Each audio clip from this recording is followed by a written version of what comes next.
Bonsoir Gilbert Collard. Oui, bonsoir. C'est le choc pour les salariés de General Electric de Belfort avec les suppressions d'emplois annoncées. Marine Le Pen cible directement Emmanuel Macron. Il est responsable de tout à vos yeux? Écoutez, il est directement responsable. D'abord, il faut rappeler qu'il va y avoir 1000 employés sur le carreau. Et puis 3000 emplois indirects, 3000 emplois induits, comme on dit, qui vont être frappés. Donc c'est une situation vraiment dramatique. Je vais reprendre les termes de Jean-Pierre Chevènement. Je crois que quand une belle analyse est faite, on peut la citer. La responsabilité de l'État est engagée, a-t-il dit,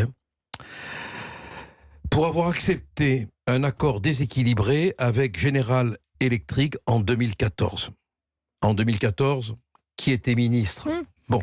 Ensuite, continue Chevènement, pour n'être pas monté au capital pour y remplacer Bouygues en 2017. Tout est dit. Certes, Gilbert, mais est-ce que vous reconnaissez néanmoins que dans une économie globale, et alors que General Electric connaît, on le sait, des difficultés ailleurs dans le monde, tout n'est pas si facile et tout n'est pas directement imputable à l'État? Non, enfin quand même, tout n'est pas directement imputable à l'État dans un domaine aussi essentiel, aussi stratégique. Si l'État n'est pas en mesure de maîtriser, excusez-moi de poser la question, mais à quoi sert l'État? Alors, est-ce que finalement, on n'en arrive pas à se dire que l'État, ce n'est plus qu'un collecteur d'impôts, un instrument à licencier du fonctionnaire, et que M. Macron étant d'abord et avant tout un financier, il ne connaît que la logique, excusez-moi d'employer ce terme, du grand capital. Mais allons plus loin. Du brutal capital. Allons plus loin, même. parce que dans votre parti, on dit que l'exécutif brade nos fleurons. Mais Gilbert Collard, quel serait l'intérêt de l'État à se laisser faire racheter et manger tout cru nos fleurons? Ce serait se tirer une balle dans le pied. Ouais, la question est intéressante et en même temps d'une belle naïveté. Mais vous allez me donner une réponse à l'inverse de la naïveté. On dirait un beau coucher de soleil, votre question. C'est qu'il y a des intérêts. L'État ne tient pas à ses bijoux de famille, ne tient pas à ses fleurons à long terme. Écoutez, le patron de General Electric, il était qui? Il a été proche, effectivement. Il était ancien conseiller de M. Macron. Mais alors, ça ne veut pas dire, Gilbert Collard, que tout a été fait pour que des milliers de salariés se retrouvent sur le carreau. Rien n'a été fait. On a cru à une solution, mais le contexte économique a peut-être évolué. Non, mais rien n'a été fait pour qu'ils ne se retrouvent. Ou alors, moi, je veux bien rentrer dans votre argumentation. D'abord parce que la politesse, c'est d'accepter l'argumentation de l'autre. Mais l'État, dites l'État sert à rien. Un ministre de l'économie ne sert à rien, un premier ministre ne sert à rien, c'est la logique du capital, c'est la logique du marché, c'est la logique des intérêts internationaux, c'est le poids de la Chine qui compte, et nous on n'est rien, mais rien, l'Europe ne sert à rien. Mais que doit faire l'État? Mettre de l'argent, nationaliser un temps, faire croire aux salariés qu'il y a encore des solutions, et dans quelques mois venir de leur dire qu'il n'y a plus de solutions. Nationaliser et éviter de mentir. Ils savaient que ça allait se produire. Et ils l'ont tué. Monsieur Collard, est-ce que la nationalisation n'est pas un mensonge différé? Je crois pas. C'est vrai que c'est une chirurgie du désespoir. Moi, je le concède. Vous le reconnaissez? Oui, mais pourquoi quel intérêt aurais-je à ne pas reconnaître la réalité? Si tout le monde le faisait, on se porterait mieux. Bon. Mais c'est, comme je vous le dis, une chirurgie du désespoir. Et si un être cher était en train de mourir, la chirurgie du désespoir, si cet être cher est proche de vous, vous n'y renonceriez pas. Le désespoir, justement, il y en a eu après les européennes, en particulier pour la droite. C'est la grande recomposition ou décomposition. Qu'est-ce que vous pensez du rapprochement que prônent certains de la droite et du centre? Mais le centre, par l'intermédiaire de M. Bayrou, il a déjà rejoint Monsieur Macron. Alors, du reste, rappelons quand même que s'il n'avait pas eu le maire de Pau, la chance d'avoir le maire de Pau dans son escarcelle, il serait à 23. Bon, parce qu'on peut quand même accorder un quelques petits pourcentages à Monsieur Bayrou.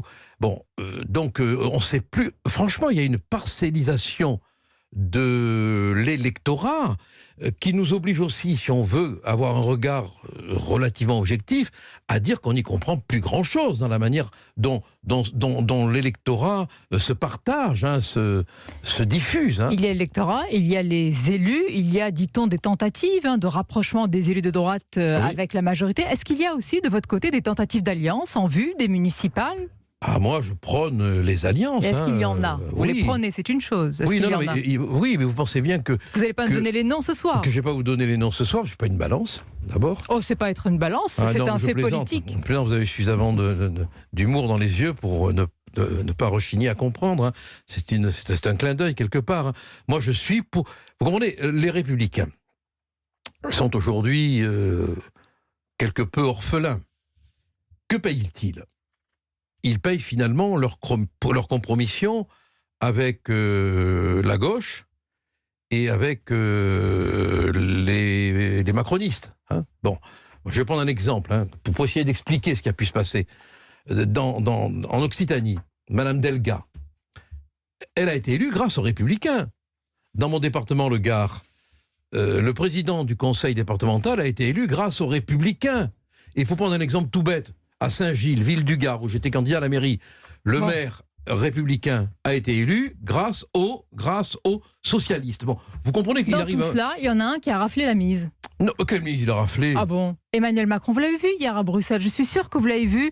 Vous avez vu un président soulagé, offensif, bien décidé à mener le combat, comme il aime à le répéter contre, entre guillemets, les populistes. Non mais ça, écoutez, il peut faire le cinéma qu'il veut, hein, ça c'est son rôle d'acteur politique. Hein. Mais l'homme... Il y a beaucoup d'acteurs en ce moment. Mais tous le font. Tous le font. C'est pas le privilège de M. Macron, mais si on essaye d'avoir un regard objectif, difficile, mais on fait un effort. Il s'est quand même présenté comme, lui, l'adversaire gigantesque de Marine Le Pen. L'adversaire irréductible, capable de réduire le Front National. Eh bien, il est battu. Oui, monsieur Blanc, on ne va pas rentrer dans les chiffres. Il est battu. On va pas rentrer dans les chiffres. Il a gagné ou il a perdu ? Il a reconnu lui-même qu'il a été battu, mais il se place en leader aujourd'hui sur la scène européenne. Rien du tout. Vous croyez que les Françaises et les Français n'ont pas exprimé dans leur vote un immense mécontentement à son égard ? Enfin, s'il ne s'en rend pas compte, c'est qu'il est complètement sourd et aveugle. Le mécontentement est là, et notamment sur la scène européenne. Justement, ça me permet de vous poser cette question. Gilbert Collard, quel député européen allez-vous être, ou êtes-vous déjà ? Parce que certains diraient éruptif, à l'insulte facile, amateur de clash et de buzz. Cohn-Bendit n'étant plus député européen, il n'y a pas de danger, rassurez-vous. Non, moi je vais être un député très intéressé par le travail qu'il y aura à faire, parce que contrairement à tout ce qu'on peut raconter, je ne suis pas un euro-sceptique, je suis un euro-critique. Et vous n'aurez pas de problème dans les coalitions à partager ce travail avec des gens, on va dire, entre guillemets, peu fréquentables, disent certains ? Ah non, mais moi, attendez, que les choses soient claires. Ou alors tout le monde est fréquentable. Que les choses soient claires. Je ne m'acoquinerai pas avec des coquins. C'est qui les coquins les antisémites, les fascistes proclamés, patentés, voilà. Et si votre parti au Rassemblement National le veut ? Je suis un homme libre, moi, vous le savez. Ah, vous êtes sous une étiquette, monsieur Collard ? Eh bien, l'étiquette, ça se décolle et ça se colle. Eh bien, donc, vous serez un député européen ? Libre, mais persuadé que mon mouvement continuera dignement dans la dignité qu'il exprime jusqu'à présent et qui lui vaut aujourd'hui d'être le premier parti de France. Merci à vous. Vous faites aucun regret par rapport à ce qui s'est passé avec M. Cohn-Bendit ? Non, pas du tout. Non, il a été grossier. Le premier, je lui ai répondu. Je regrette rien. Non, pas du tout. Non, du reste, j'ai envie de le provoquer en duel au pavé de mai 68. Eh bien, dis donc, quel programme. Merci Gilbert Collard d'avoir été notre invité ce soir sur Europe 1. Merci à vous.